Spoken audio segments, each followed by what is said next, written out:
Assalamualaikum warahmatullahi wabarakatuh. Saudara sekalian penggemar dari channel Sastra Pesona, terima kasih Anda sudah bergabung dengan channel ini beberapa waktu lamanya. Matur nuwun banget, tanpa dukungan jenengan sedaya, tanpa dukungan Anda semua, saya tidak mungkin berkembang lewat channel ini. Jadi dengan adanya dukungan Anda, subscribe, tonton, komen, dan sebagainya, insya Allah sedikit demi sedikit channel ini akan berkembang. Dengan berkembangan channel ini berarti Anda sudah memberikan sedekah, sodakoh datang kulo, sodakoh kepada saya. Jadi saya dapat cuan, dapat rezeki, jenengan dapat pahala. Adapun kali ini saya akan membawakan cerpen tulisan Dawam yang berjudul Menjelang Tengah Malam. Keadaan alam saat ini memang sudah bergeser dari kebiasaannya. Ibarat rel, kereta yang lewat di atas bantalannya sudah tidak lagi pada jalur yang pas.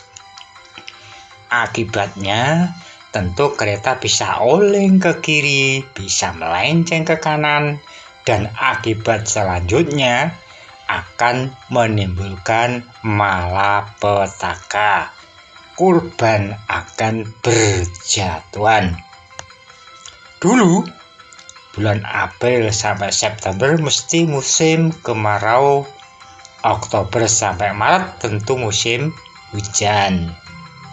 Sekarang sudah tidak demikian lagi. Hujan bisa turun sembarang waktu, panas matahari yang menyengat, bumi kering kerontang bisa terjadi hampir sepanjang tahun. Hujan yang selalu turun dari langit juga seakan seenaknya sendiri, tanpa mempedulikan alur serta tatanan kenormalan sebelumnya. Malam ini tak jauh beda dengan yang kemarin. Hujan yang seharusnya baru di awalnya sudah muncul banjir di mana-mana. Prediksi dan ramalan cuaca sudah tidak begitu berlaku lagi. Sudah tidak cocok, bergeser terus, membuat bingung dan pusing masyarakat yang memerlukan kemapanan cuaca. Gara-gara hujan sejak sebelum maghrib, aku gagal mengikuti pengajian di masjid. Gerutu Mustaman, lelaki paruh baya di dalam rumah yang pintunya sudah ditutup rapat-rapat. Tak seperti biasanya, memang guru sekolah dasar pucangan ini selalu mengatupkan pintu rumahnya setelah jam 7:30 malam. Kecuali bila ada kegiatan di luar rumah, beribadah masjid misalnya. Dia akan merapalkan pintu rumahnya begitu beduk maghrib dipukul dari masjid Al-Ihsan di samping rumahnya. Bersamaan dengan makin derasnya air menggelontor bumi, Mustaman terus mengomel entah kepada siapa. Anak istrinya sudah terlentang di dalam kamarnya masing-masing. Entah sudah tidur atau masih sibuk dengan gawainya. Entah sekedar memanjangkan mata namun belum terbang ke alam mimpi atau masih menerawangkan halnya ke luar sana. Ke dunia luar sana. Ke suasana pekat tak terkalahkan. Hingga 11:30, Mustaman masih mondar-mandir di ruang tamu. Seakan ada yang sedang membebani otaknya. Beban yang sebenarnya perlu jalan keluar, namun tak ada sepercik sinar terang menuntunnya terbebas dari kekalutan pikiran.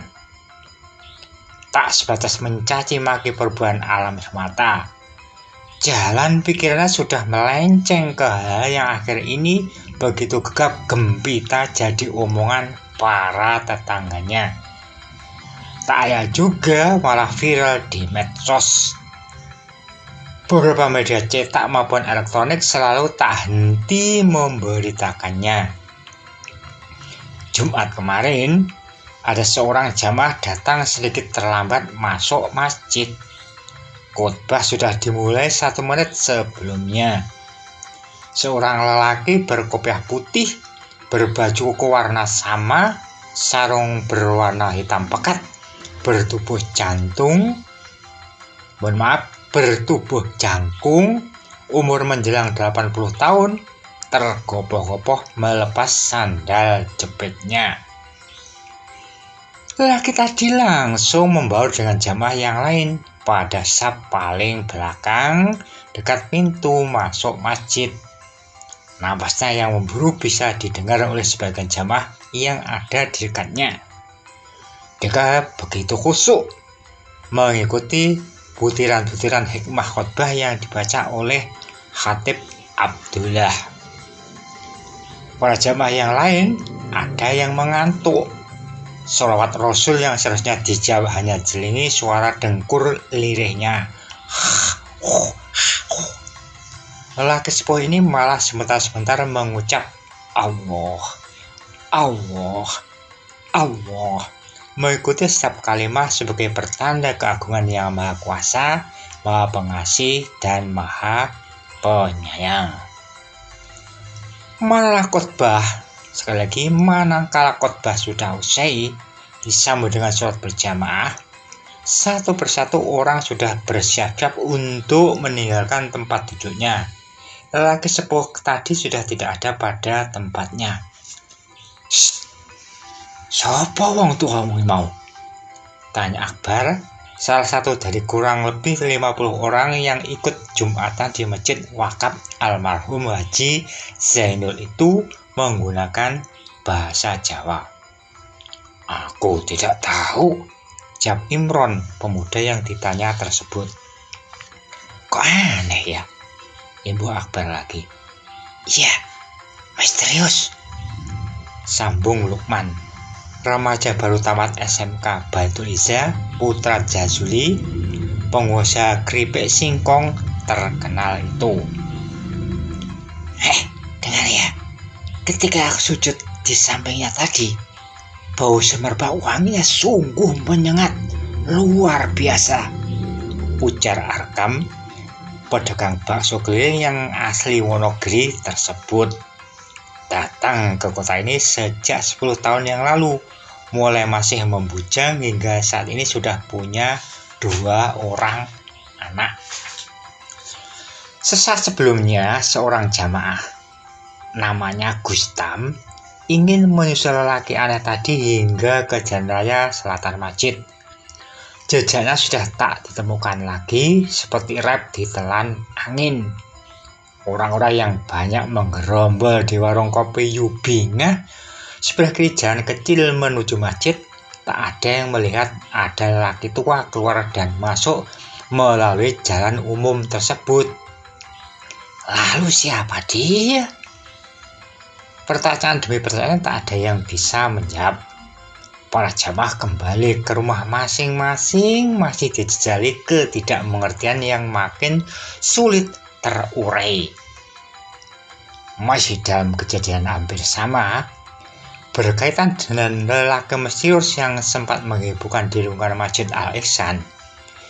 Malam minggu yang lalu, 15 anak yang rata-rata masih duduk di bangku SMP sedang bakar-bakar sate ayam untuk menemani nasinya sebagai pengisi perut setelah ikut amal soleh bersih-bersih lingkungan masjid. Baru saja sate-sate tadi separuh disantap, dari bagian atap masjid terdengar suara angin tertiup dengan kencangnya, ditimpali sederet suara lirih yang berbunyi, "Iki lo duit iki lo duit," sambil menggema gemerincingnya uang logam recehan nilai 500 dan 1000-an perak. Tak tahu apa wujud sosok yang penyebar uang tadi. Terlalu gelap untuk tertembus lampu listrik 25 watt yang ada di bagian atap sana. Uang beneran, bukan uang tipuan, bukan uang yang mengundang celaka. Karena ulah makhluk tak kasat mata yang menebar kejahatan dengan cara minta tumbal kepada siapa saja yang menggunakan uang ini. Buktinya, walau dengan degup jantung tak terkontrol iramanya, diselimuti ketidakmengertian yang tinggi, anak-anak muda itu bisa memakainya untuk berbagai macam keperluan. Bisa memakainya untuk berbagai macam keperluan. Sampai detik ini, mereka juga masih segar bugar, tak dimakan dedembet usil. Assalamualaikum. Terdengar uluk salam dari luar.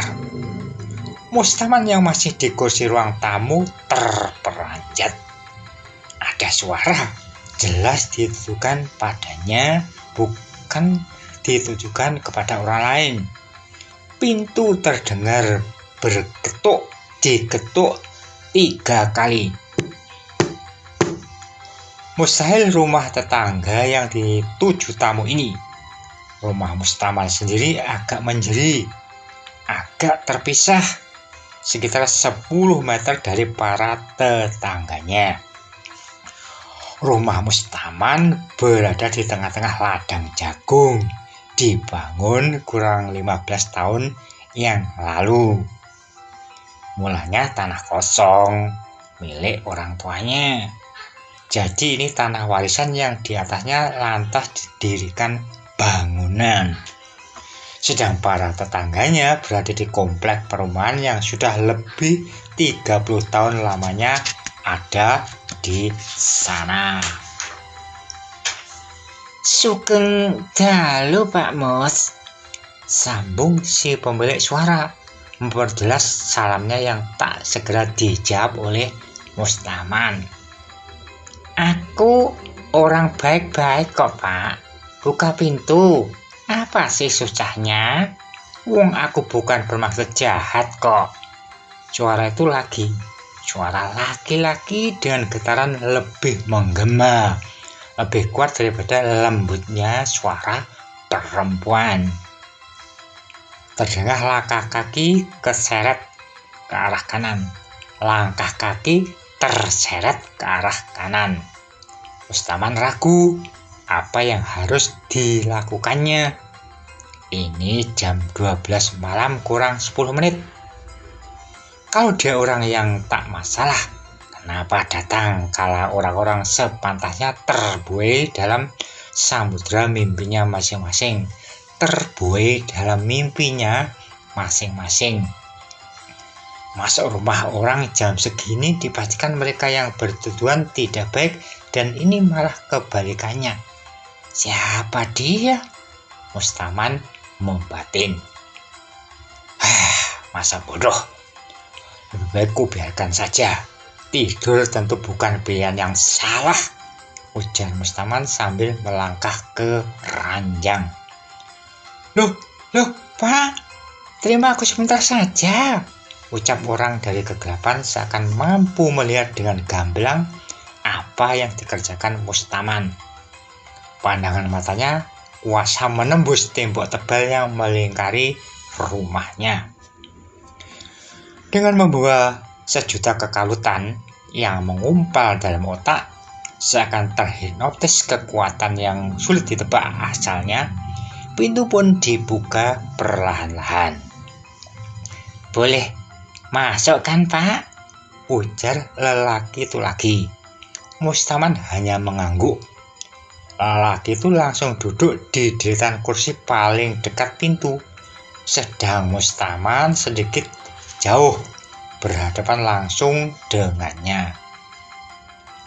Nuwun sewu, Bapak ini siapa? Selidik Mustaman sejurus kemudian dengan pertanyaan yang tak ada jawabnya. Kemudian terdengar suara laki-laki itu tadi. Aku Sukri. Lengkapnya Sukri Doblang, Pak.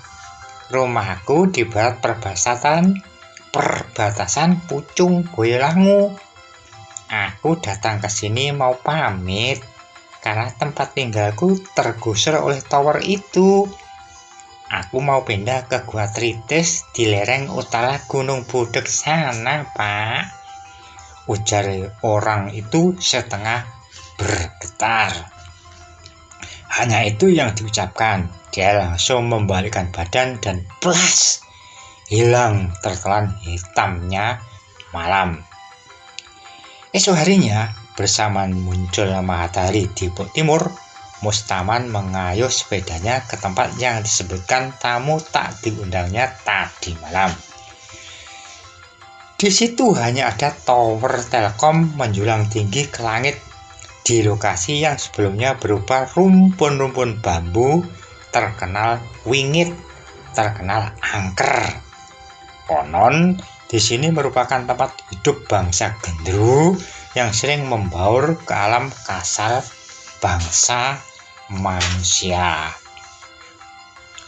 Seingatku, Gua Tritis dipercayai orang sebagai kedatonnya gendruwo. Mungkinkah lelaki yang surat Jumat, penebar koin receh dan tamuku semalam makhluk astral yang sama ya? Gumam Mustaman sambil mengayuh sepedanya pulang. Di sekitar tower menebar bau wangi, bau yang tidak jelas dari mana asalnya. Mustaman semakin bingung, maka sepeda dikayuhnya lebih cepat lagi ke arah barat dengan hati yang berdebar-debar tanpa ada yang bisa menjawab. Bangsa apa ya ini? Batin Mustaman. Sekian, mudah-mudahan Allah barokah. Assalamualaikum warahmatullahi wabarakatuh. Matur nuwun.